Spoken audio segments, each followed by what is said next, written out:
All right. And welcome back to the GSMC Wrestling Laureate podcast, brought to you by the GSMC Sports Network. I'm your host, Eric Rodriguez, here every Monday through Friday, 8 p.m. Pacific time, 11 p.m. Eastern time. We're going to talk about everything in terms of professional wrestling, 1,010%, all the action inside and outside of the ring, backstage drama, also, um, superstar injury updates, contract negotiations, promotions from AEW to WWE to MLW to the NWA. We talk about it here. If it's newsworthy in terms of the professional wrestling industry, we talk about it here on the GSMC Wrestling Laureate podcast.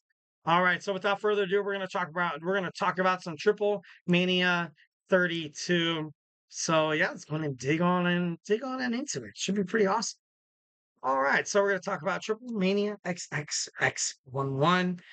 Basically, it was a 3-day professional wrestling supercard event, 3 shows over across, April 27th, June 15th, and also August the 17th. It was produced and scripted by professional wrestling promotion Lucha Libre, AAA Worldwide. August 17th, you saw Mexico City Arena in Mexico, jam-packed full of professional wrestling fans. Notable matches that I kind of, had speculations about sorry, excuse me, had speculations about after I found out, I watched highlights of what exactly happened. We had Matt Riddle. Matt Riddle, obviously a former WWE superstar, win the Cruiserweight Championship. I thought that was pretty awesome. I, definitely think 1,010%. He was one of those wrestlers that, maybe kind of bounced out of WWE before his time. But of course, there was a lot of, drama backstage, where Roman Reigns couldn't stand the like of him. And also you had Goldberg, talking mess to him. And Matt Riddle, kind of a hothead, although he kind of comes out like as opposite, or maybe like he comes out as like, you know what, bro, Malibu Barbie.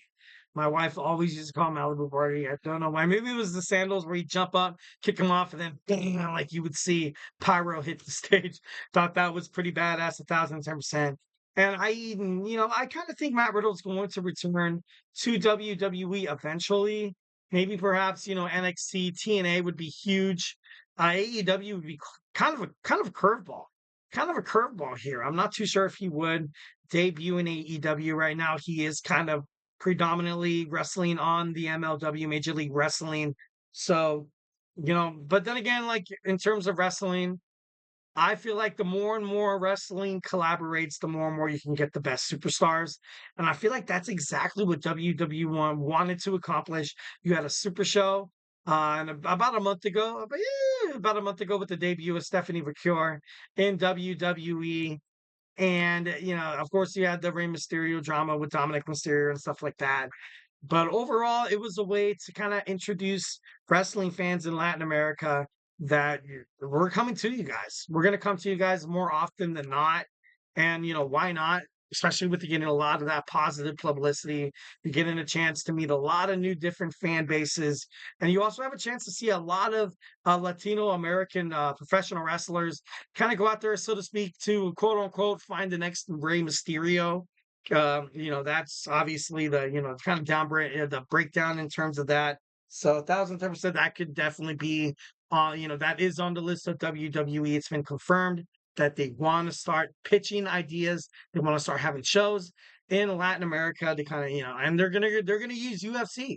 1,010%. They're gonna use TKO Holdings and UFC to kind of ultimately do that because you have UFC opening up a performance center inside Mexico City in the last 4 years. And Dana White is obviously part of it as well. And WWE is like, you know what? Why don't we wet our beak on this action? 1,010%. Right now in the UFC, you have over 150 athletes in the Ultimate Fighting Championship. Sorry, I'm not, I wish I was more of a UFC guy, to be honest. Our Latin America.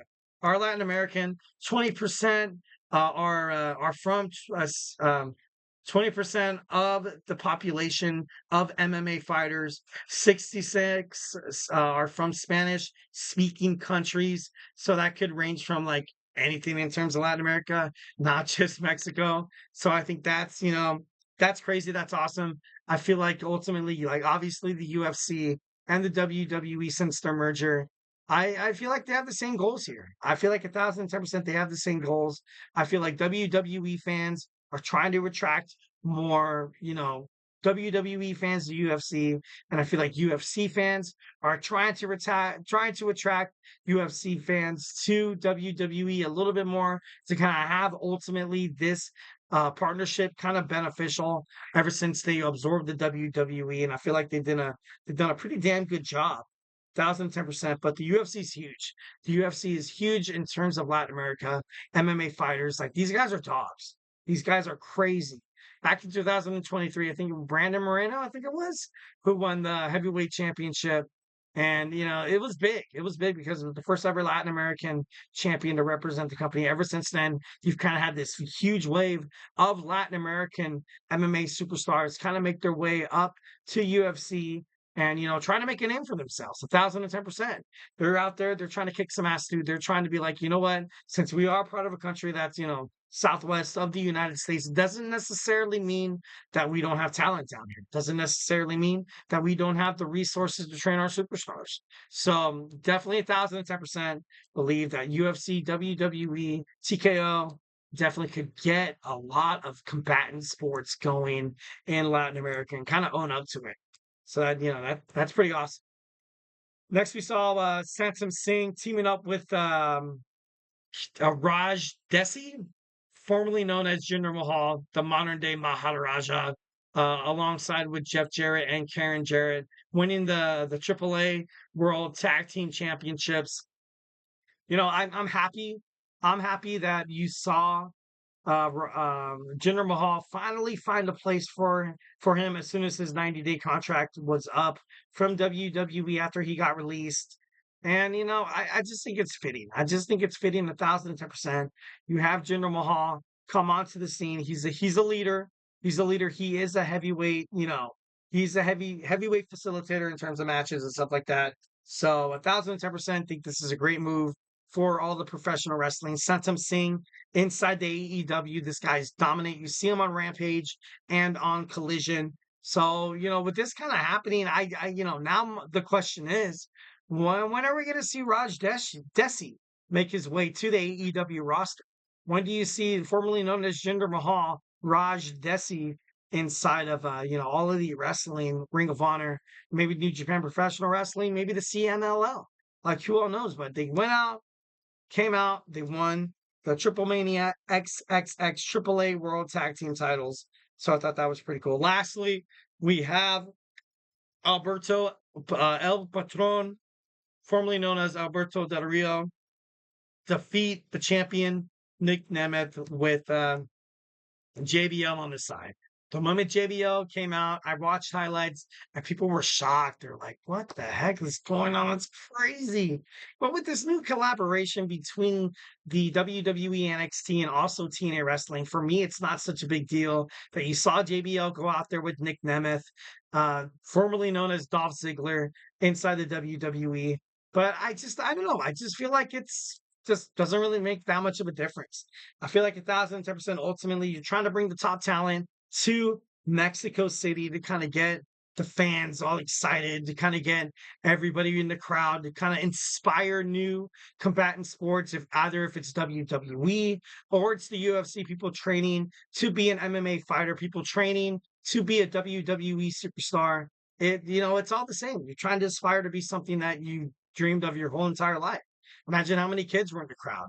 1,010%. That's a huge reason why you have so many WWE fans today. That's the reason why you have a whole bunch of UFC fans today. I remember growing up, I was kind of like in that golden age. Well, in my opinion, it was like the golden age of UFC.